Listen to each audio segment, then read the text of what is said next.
Hello, my name is Caleb Husselman with Vista Ascent Solutions, and today we will be going over how to install the Layer 7 API Gateway in a software VM configuration. So there are a few prerequisites before we get started.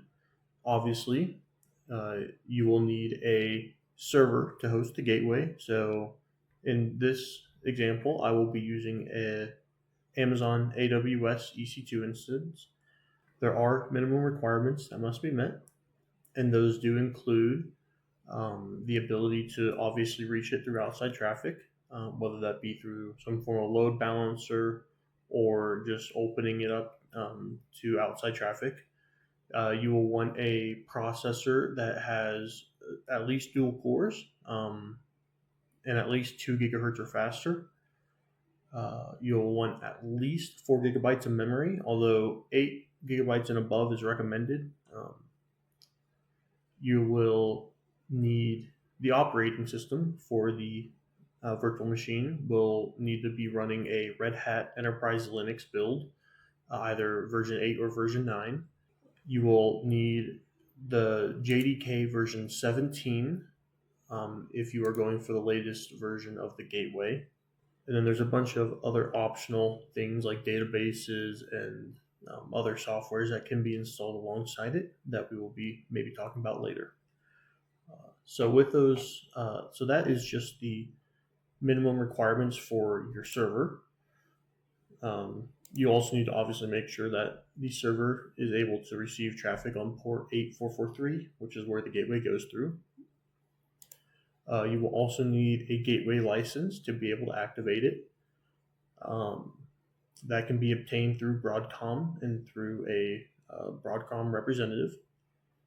You will need an external database, which this is optional nowadays. And in my deployment, I will not be using it.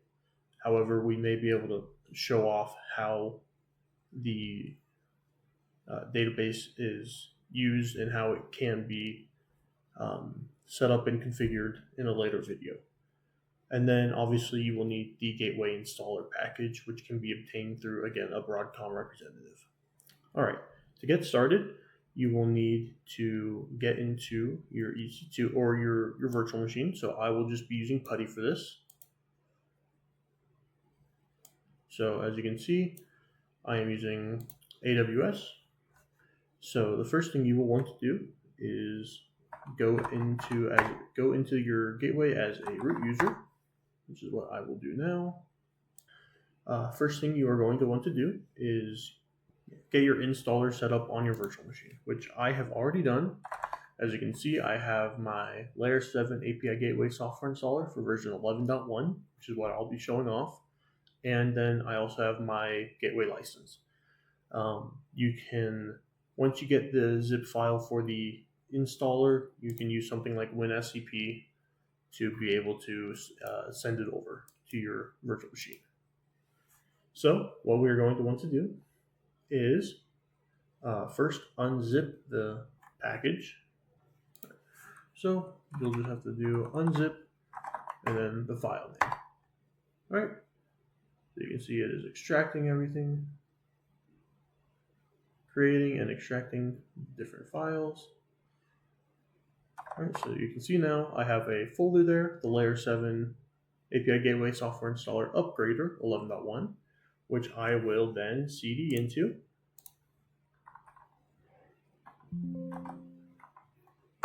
All right, and inside you can see we have a bunch of different things: SSG backup, SSG InShield, SiteMinder, patch management, and then the SSG 11.1 no arch RPM, which is what we are going to want to run. So we will run RPM -UVH SSG 11.1.00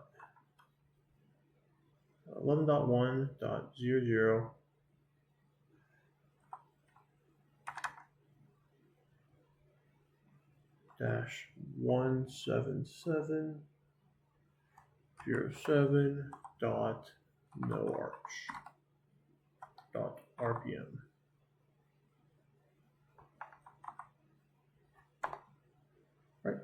So it will now verify, prepare, and then install the SSG gateway.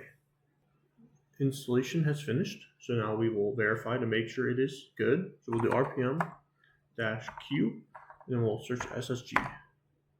You see SSG-11.1.00.no-arch.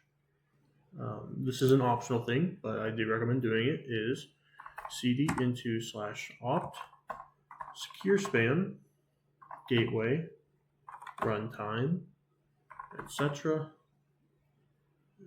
And then in here there will be a ssg.security. In here you will want to make sure that you add the following parameters. We will want to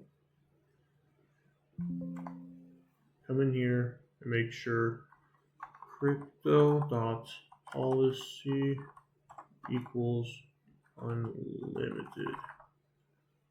From here, the gateway is installed, but now before we start it, we have to configure it to suit our needs.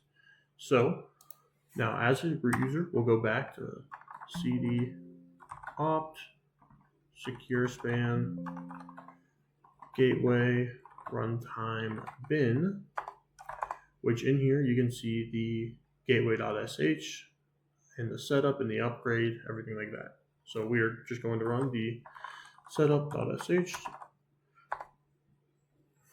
if I can spell it.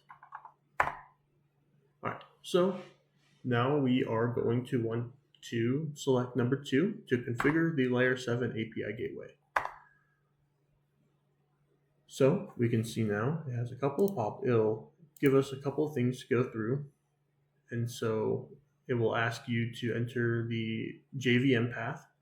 And so you can see I have Java 17 Amazon Corretto already installed. So I'll just hit enter since this is the default path. I will set this to 4096, so 4 gigabytes of memory will be allocated to it. This is only half of what my virtual machine actually has. If you require more, then you can obviously add more depending on your gateway needs. It will now ask you to connect a database. I will not be setting up a database for this, so I will say no to the database connection. It will ask to enter the policy manager administrative username. So I'll just do something simple like admin, password, confirm the password. This is asking for the administrative HTTPS listener. This will let you configure an administrative listener. I will just say no since this is optional. And then it will ask you to enter your cluster host name, which you can see it's already there. And then it'll ask you to enter a cluster passphrase.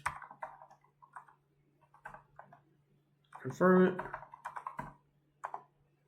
All right, so you can see everything has been set up. I'll just hit enter to continue, and it will now configure the app, configure everything that is needed. So enter, right? From there, we can exit out. And now we are good to actually start up and connect to the gateway. So in here, again, you see the gateway.sh.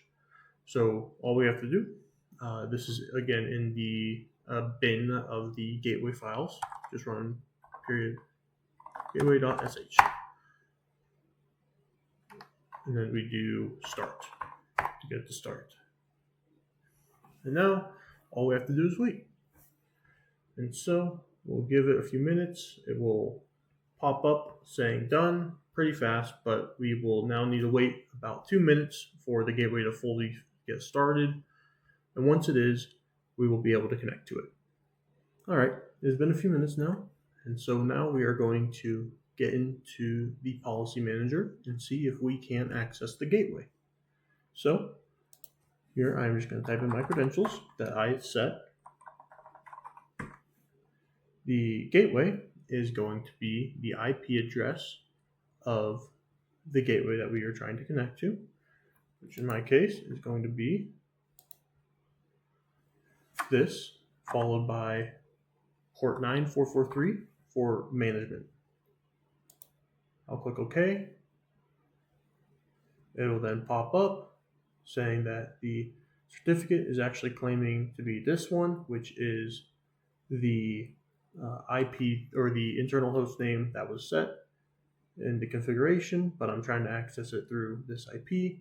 This is just due to the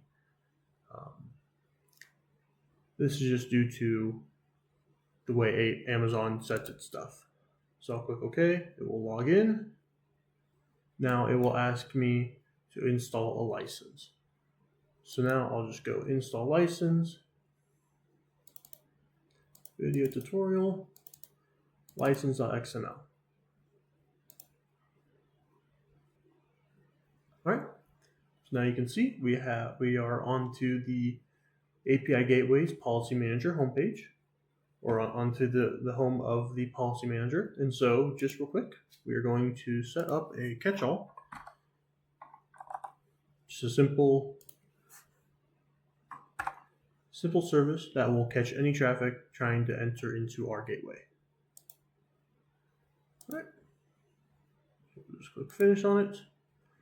And all we're going to do is just add a return template response here. We'll set it to be HTML. And then we'll just say, this is your gateway.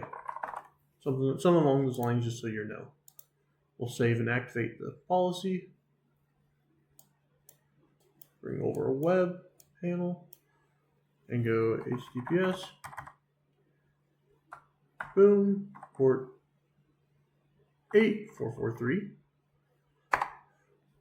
We'll get a connection not private. We'll just continue. Don't need to worry about any certs. And there we go. This is your gateway. And just like that, you have now set up your first Layer 7 API Gateway.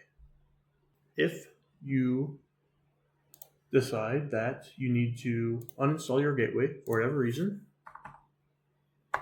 all you need to do is you will go RPM, Q, and you'll grep for SSG. You can see there it is. And then you would just do RPM -E, and then the SSG package. So that would be the SSG-11.1.00.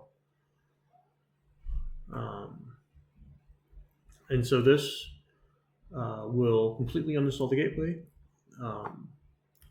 There may be a few more files that need to be manually removed. So that would just be RMRF, and that would be your opt secure span. And so after you would do that, the gateway would be completely taken off your machine. With all that mentioned, now I just kind of want to talk about why this configuration.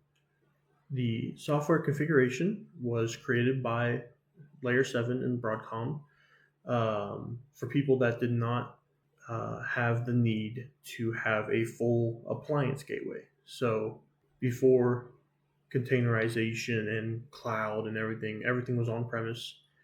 And so to get a gateway, you had to get a physical server from Broadcom Layer 7. People didn't need a full server. It was too pricey. And so they created a software configuration that could be applied onto any Linux server. The software configuration just allows for the administrators to host the gateway on their own server in their own environment for their own needs. And so there are a few perks to a software configuration. It is the easiest to set up by yourself.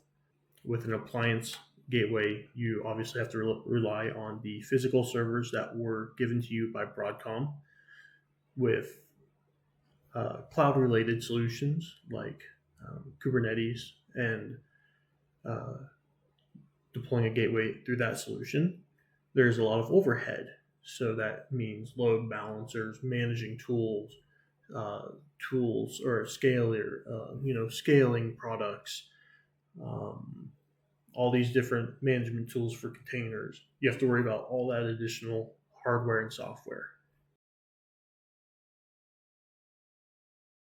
Again, software configuration is just easy to configure. It is, uh, with it being a part of your own servers, that means you have access to every part of it. With something like an appliance, everything would be pretty much locked down except for a few parts that you could manage. Um, with a software configuration, you have full access to the full machine, the full server physical machine, along with the all the customization and configurations that you can do on the gateway side. And so, with that, we have concluded our first lesson in the 201 series, involving installing the Layer7 API Gateway. Coming up through this tutorial series, we still have advanced logic flows, debugging and auditing, integrating with APIs, log files, deploying gateway into other form factors, certificates and PKI authentication, and that's just the 201s. We also have the 301s that will be coming out later as well. So stay tuned for those. And as always, remember to like, share, and subscribe. I hope you have a great day.